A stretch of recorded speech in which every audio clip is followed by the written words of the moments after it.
Hey there, boys and girls, Miss Kim, back with this week's teaching. So this week, our title is Fear Not, and our verse comes from Psalms 34:4. So I'm going to read it for you. It says, I looked to the Lord, and he answered me. He saved me from everything that I was afraid of.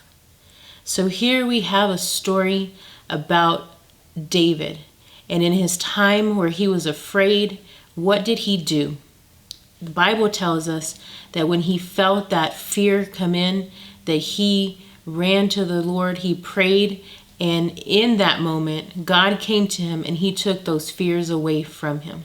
So another story that we can learn from is from a man named Jonah. So it tells us in the Bible that Jonah prayed to the Lord and he said, in my distress, I called to the Lord and he answered me.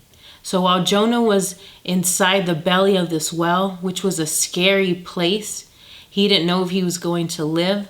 What did he do?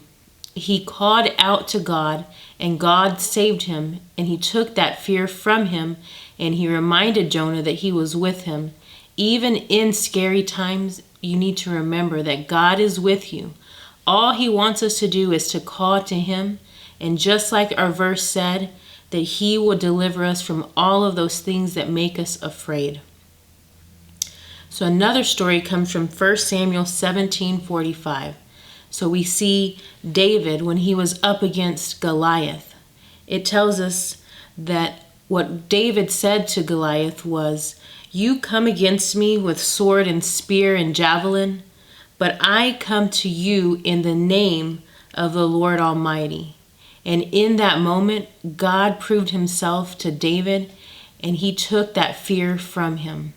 So the same way that God delivered Jonah and David from the things that made them afraid, God wants to do the same thing for us. So whatever it is that may be trying to cause fear in your life, if you're afraid because you heard something in the middle of the night and you felt that fear try to come in those moments, that's when God wants us to run to him, to pray to him, because he wants to take those fears from us.